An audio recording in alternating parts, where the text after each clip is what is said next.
Olá, começa agora mais um TV Urbanitários. No programa de hoje vamos falar sobre o projeto de lei que terceiriza as relações de trabalho no Brasil. Aprovado pelos deputados, o projeto tramita no Senado e encontra a resistência das principais entidades sindicais do país, embora tenha apoio da Federação das Indústrias. Quem está com a razão? Para nos ajudar a responder a essa pergunta, convidamos a assessora da direção técnica do DIEESE, Lilian Marques. Seja bem-vinda. Obrigado, um prazer estar aqui com vocês nesse programa. Lilian, a quem interessa a aprovação desse projeto de lei que terceiriza as relações de trabalho no Brasil? Olha, interessa fundamentalmente às empresas, né, e a seus representantes, né, como você falou, a CNI, a Fiesp, estão tendo um papel muito importante na discussão desse projeto, estão pressionando muito o Congresso Nacional para que seja votado o projeto. E a disputa é muito em relação ao conteúdo que ele está hoje lá no Senado, né? Então é um projeto que já tem 11 anos, foi apresentado por um empresário, né, de autoria do ex-deputado Sandro Mabel, né? E ao longo desse tempo foi passando nas comissões com a resistência do movimento sindical. Nos últimos anos, houve um maior investimento dos parlamentares envolvidos nas questões que são ligados ao setor empresarial em fazer andar o projeto, né? Então, há uns 2 anos que foi criada uma comissão quadripartite, que houve uma discussão, melhorou alguns pontos do projeto, mas as questões fundamentais, principalmente a questão da regulamentação, da proibição da atividade fim, não foi aceito a inclusão desse termo no projeto, né? Tanto que o grande debate hoje, mesmo no Senado, é de você restringir a terceirização, né? Como você disse, o projeto ele vem sendo discutido há 2 anos no Congresso, mas pelo que parece ele ainda precisa ser melhor discutido para ser aprimorado, né? Quer dizer, ele foi apresentado há 11 anos, passou nas comissões, há 11 né, anos. há 11 anos, mas discutido de fato, negociado, ele está sendo negociado há uns 2 anos, 2 anos e pouco. Quando foi em 2013 que foi montada uma comissão quadripartite, aí empresários, trabalhadores, o Ministério do Trabalho e o relator, né, o Arthur Maia. Então, de fato, o conteúdo dele começou a ser negociado com todos os envolvidos, digamos assim, há 2 anos e meio, né, 3 anos no máximo. Daí que realmente, então ele foi sofrendo transformações, mas a questão de fundo, que é a terceirização na atividade fim, nunca foi aceito de você regulamentar isso, de você limitar essa questão, né? Porque é o seguinte, a lei, você já tem um enunciado do TST que permite a terceirização na atividade meio, né? E não tem uma regulamentação sobre isso. Então os empresários dizem que tem que regulamentar. Tem uma série de problemas em relação a isso. E o movimento sindical, na verdade, se dependesse do movimento sindical, eu acho que nem teria terceirização, você teria todos os trabalhadores no mesmo patamar, né? Mesmo que você contratasse uma outra empresa especializada para fazer algum serviço com a sua empresa, os direitos seriam iguais, a convenção coletiva seria igual, a remuneração, tudo seria igual. Mas, como a questão da terceirização já veio para o Brasil, já tem em outros países, e veio de uma forma muito mais forte nos anos 90, que foi um período de reestruturação produtiva das empresas, foi um período onde você abriu muito o mercado brasileiro, né? Então, tornou o mercado muito mais competitivo, fragilizou empresas nacionais que tiveram que competir de uma hora para outra com produtos vindos de outros países. Foi um período de baixo crescimento econômico, foi um período de muito desemprego, né, altas taxas de desemprego. Então, com muita fragilidade do movimento sindical para até se contrapor, né, a novas formas de gestão do trabalho, tudo isso influenciou nesse desenho do mercado de trabalho. Então, a terceirização entrou com muito mais força nos anos 90. Então, quer dizer, é uma coisa que está aí, né? E a ideia de vários setores, principalmente dos empresários, é fazer uma regulamentação que amplie a terceirização. E isso o movimento sindical é contra. Você disse é uma coisa que está aí, é uma coisa que precisa, é possível dizer que é uma coisa que precisa ser regulamentada, mas não do jeito que está sendo proposto. Exatamente. Você tem setores que acham que não devia regulamentar, porque é uma forma, bem ou mal, de você diferenciar os trabalhadores. E há setores que dizem que já não tem como reverter toda a terceirização, mas tem como melhorar a qualidade do trabalho terceirizado e limitar o trabalho, só para algumas atividades, né? Principalmente só para atividades meio, para algumas atividades que são chamadas atividade meio, não para atividade fim daquela empresa. Então, se aquela empresa é uma empresa que vai produzir automóveis, então, para aquele trabalhador que está diretamente ligado na produção do automóvel, você não poderia terceirizar. Então, hoje, por exemplo, a terceirização é muito ampla no setor de vigilância, no setor de limpeza. Então, que não são empresas, as empresas contratam porque a atividade fim dela não é fazer isso, fazer a vigilância ou fazer a limpeza. Então, é a parte de alimentação, o restaurante da empresa. Por exemplo, hoje várias empresas terceirizam a parte de alimentação. Então, isso hoje a lei já permite. O que a gente quer é que regulamente melhor esse trabalho, porque há muito problema com esses trabalhadores terceirizados, e que limite isso, né? Porque está crescendo, e daqui um dia você precariza quem está numa situação melhor hoje no mercado de trabalho. Ou seja, tem que regulamentar, mas limitando esse índice de terceirização. Exatamente, dando melhores condições de trabalho, garantindo melhores condições de trabalho a quem já está terceirizado. Porque, por exemplo, quando a gente pega os indicadores e pega os relatos do próprio movimento sindical, a gente observa que os acidentes de trabalho ocorrem muito mais entre os terceirizados. Qualquer setor que você analisa, você vê que acidentes de trabalho, doença é muito maior entre os terceirizados. A jornada de trabalho é muito maior entre os terceirizados. A rotatividade no trabalho é muito maior entre os terceirizados. O tempo de permanência no mesmo emprego é muito menor entre os terceirizados. A média, quando você compara os terceirizados e não terceirizados, os não terceirizados ficam em média o dobro do tempo no mesmo trabalho do que os terceirizados. Então, apesar de grande parte dos terceirizados serem formais, você também tem o mercado informal, né? Mas grande parte, uma boa parte é formalizada, mas recebe menos, trabalha mais, sofre mais acidente, porque você treina menos aquele terceirizado, né? Você dá menos condições para ele se proteger do perigo, né? Tanto que você olha, por exemplo, o setor elétrico, né? O setor elétrico, quando você vê os dados e vê os relatos dos acidentes de trabalho entre os terceirizados, você tem relatos ali que são de arrepiar, você entende? Sim. Quer dizer, um trabalhador sobe ali para fazer um conserto numa rede elétrica sem condições.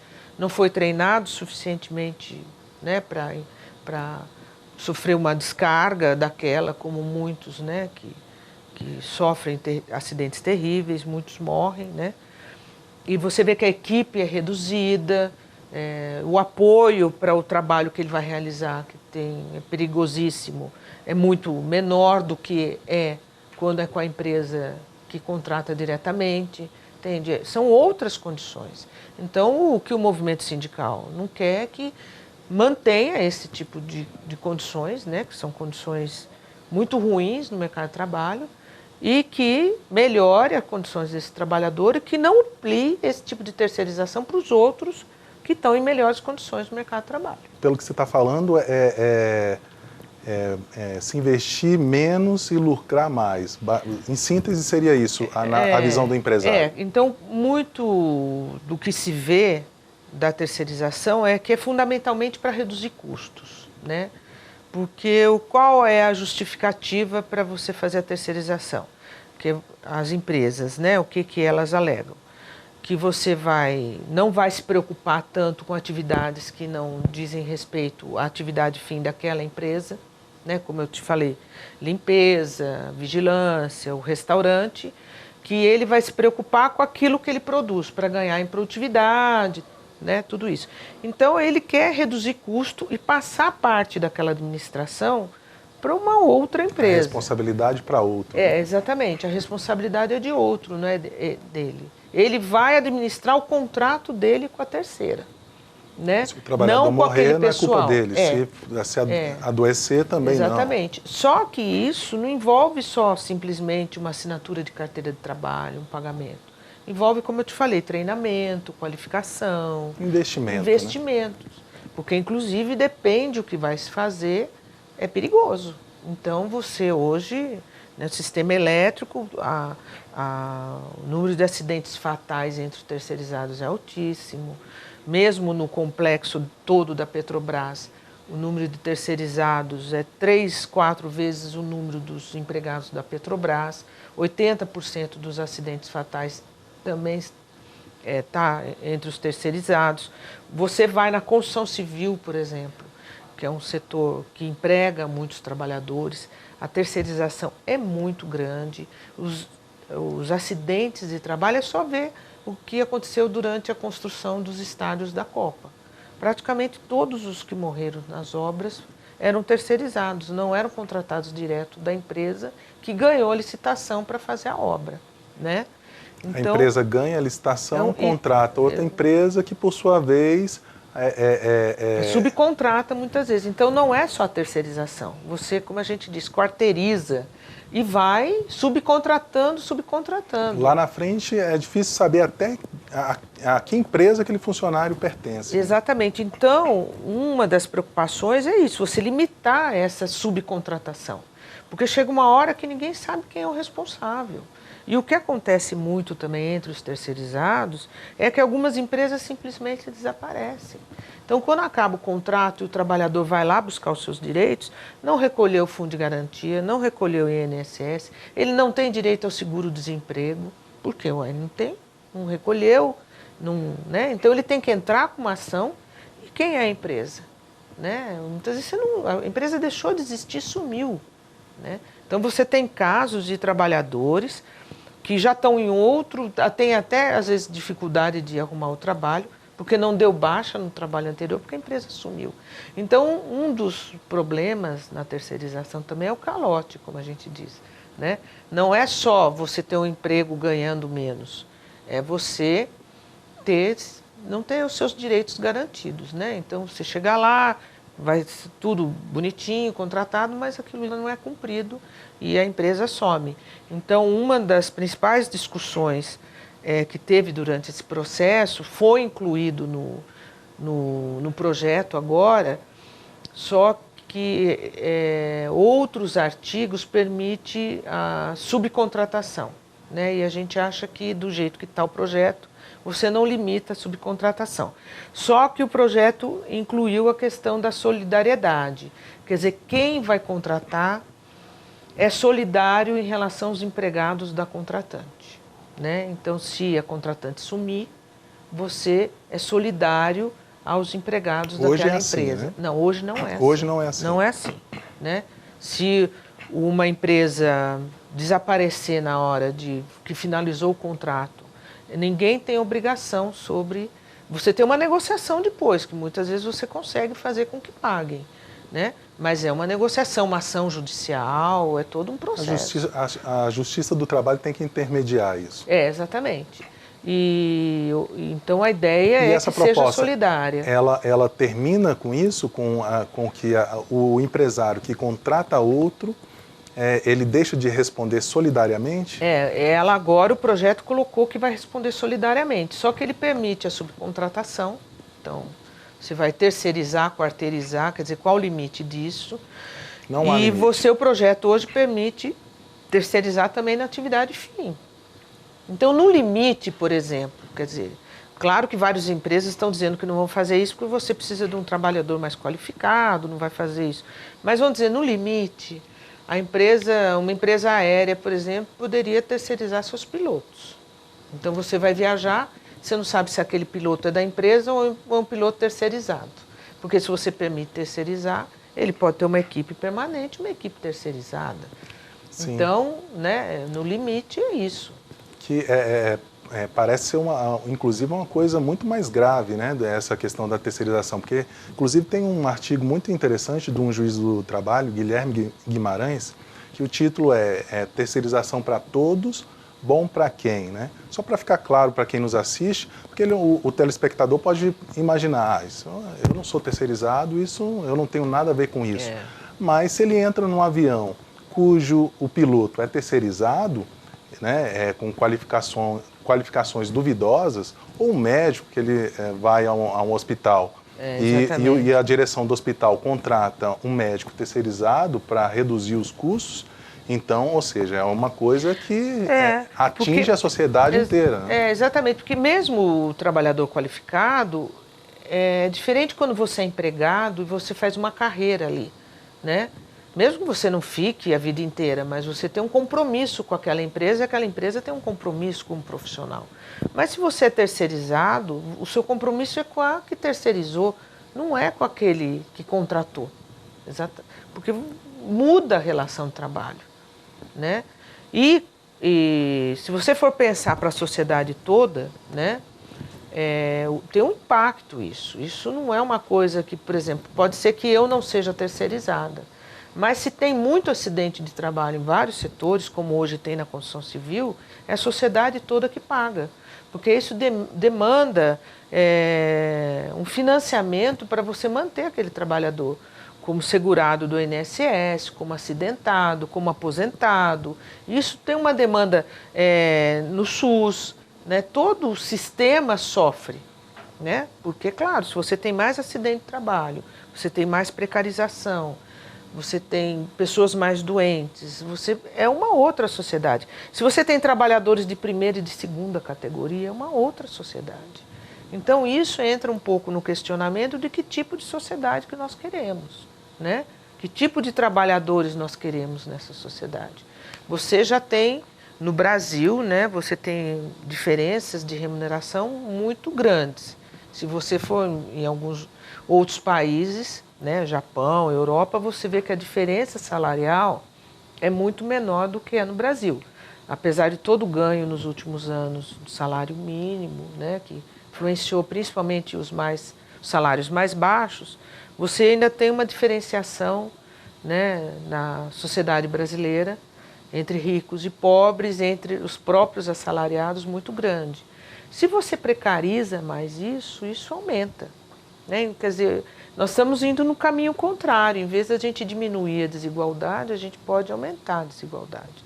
E eu acho que uma sociedade que quer ser moderna, que quer ser justa, não é bom. Isso não é uma coisa positiva. Pois é, esse também era um ponto que eu queria fazer uma pergunta para você, que num seminário para mulheres sindicalistas, você disse que esse projeto ele aumenta a corrupção, aumenta a concentração, pode, né? Pode resultar no aumento da corrupção, da concentração de renda, de evasão de divisas.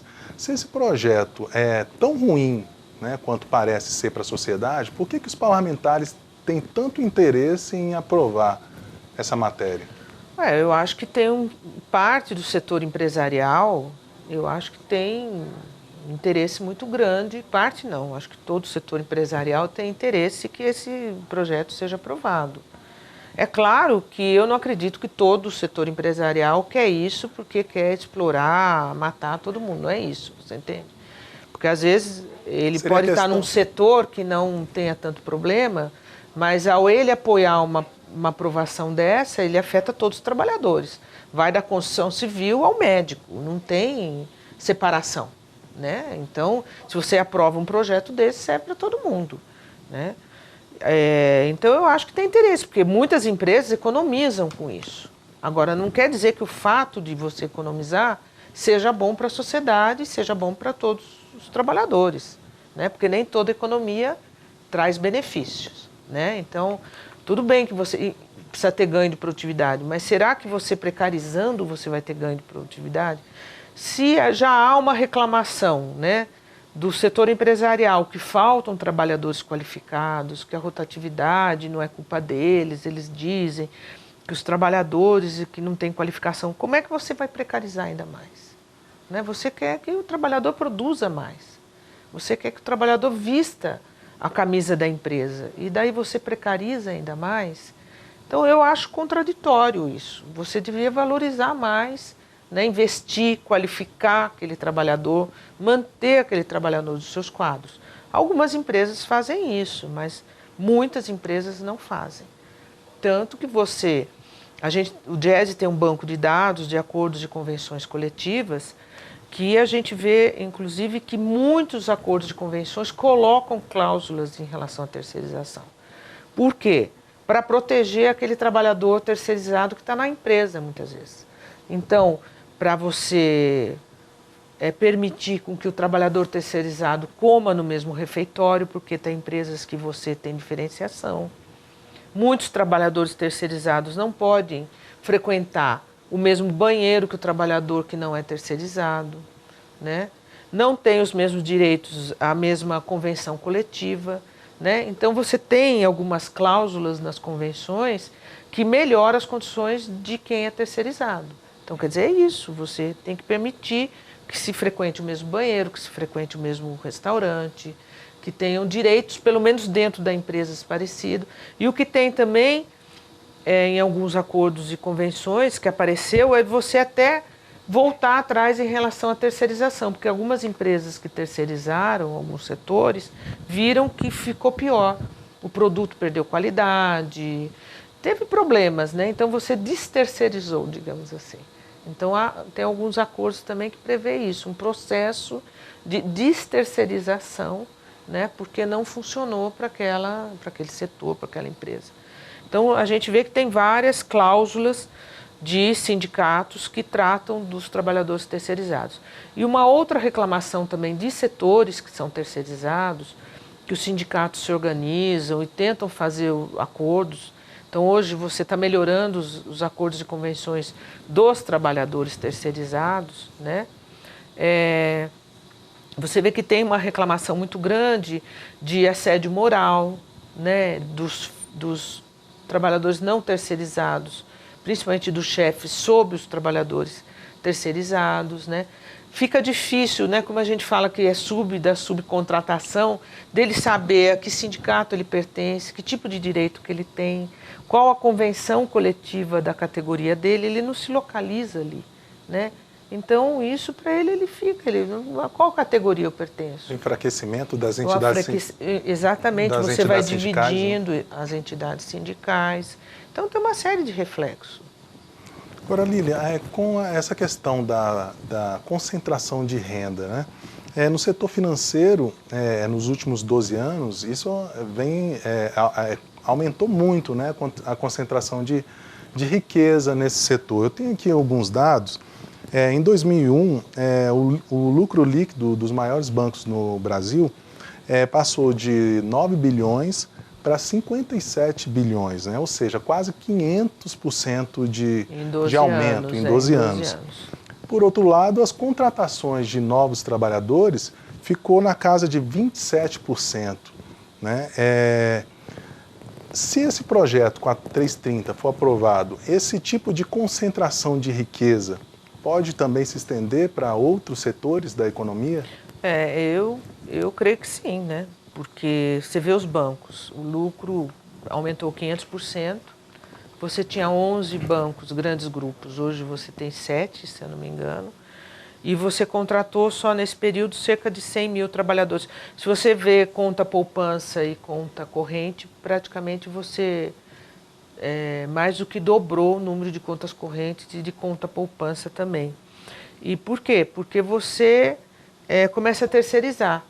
Então hoje, por exemplo, a cidade de São Paulo tem vários acordos e convenções que a gente até cita no estudo que o Diese fez, de, por exemplo, quando você tenta resolver o problema do teu cartão de crédito do banco, quando você liga, quem atende você não é um funcionário do banco, é de uma empresa terceirizada. né? Então, aquele cartão de crédito é de uma empresa terceirizada que não tem um vínculo com o banco, então, e ganha muito menos que um bancário, né? Então, você tem esses caixas hoje em supermercados, né? O correspondente bancário, por exemplo. Você vai numa loteria, né, e faz vários serviços de banco. E aquele trabalhador ganha muito menos do que ganha um bancário. Você tem os correspondentes bancários também que ficam, por exemplo, em supermercado, em algumas lojas. Aquele não é um bancário. Ele é uma outra categoria, é outro salário, é outro ticket de alimentação. Não tem muitas vezes participação nos lucros e resultados. Então, boa parte do serviço que antes era feito pelo banco, você faz de forma eletrônica, né? Que aí é uma modernização, né? Mudou a forma de se fazer. Ou tem outra pessoa que faz o serviço que não é bancário, é comerciário, é até vigilante. Porque muito, por exemplo, quando a gente põe um envelope lá de um depósito, né? Em vários locais, quem passa para recolher aquele envelope e depois vai fazer o serviço com os cheques que você depositou, não é um bancário, é um terceirizado, que ganha muito menos que um bancário. Então, quem está manipulando aquele material, que você entrou no banco e pôs o caixa eletrônico, não é um bancário, né? Em vários lugares já funciona assim. Então, se você pegar o setor bancário, eu acho que foi um dos setores assim, que terceirizou demais. E é um dos setores que mais ganha no Brasil. Você vê a lucratividade dos bancos, é algo... Então, não é um problema de falta de dinheiro, né? Então, poderia até pagar melhor esses terceirizados, porque eles têm condições de pagar. Sim. Né? Então... embora não tenha sido só o setor financeiro, né? O setor elétrico também. O setor elétrico, tem muitos terceirizados. Inclusive, de cada 10 mortes que ocorrem, 8 são de trabalhadores terceirizados. E isso, ano após ano, só aumenta o número desses trabalhadores, segundo a Fundação COGE, né? Inclusive, tem aqui mais alguns dados. Em 2003, o número de trabalhadores do quadro próprio das empresas do setor elétrico era de 97 mil trabalhadores efetivos e aproximadamente 40 mil terceirizados, ou seja, mais que o dobro, né? Em 2006, pela primeira vez, o número de prestadores de serviço ultrapassou o número de funcionários do quadro próprio das empresas do setor elétrico. E já em 2011, o número de terceirizados era quase 30 mil a mais, né? O que explica isso num setor onde, como eu disse, a cada 10 mortes, 8 é de terceirizados, são trabalhadores que não recebem qualificação sobre segurança do trabalho, aquilo tudo que você já disse, né, de pouco investimento no trabalhador. Por que isso aumenta? O setor elétrico ainda tem um agravante, porque no processo de privatização foi permitido a contratação de terceirizados para atividade fim também, né? Então, eu não sou especialista no setor elétrico, mas o setor elétrico tem uma lei um pouco diferente que permite muito mais a terceirização. E o que você percebe é isso. Hoje você tem mais terceirizado do que contratados diretos pelas empresas do setor elétrico, e o número de acidentes fatais, tem ano que 90% dos acidentes fatais está entre os terceirizados, fora os acidentes que não são fatais.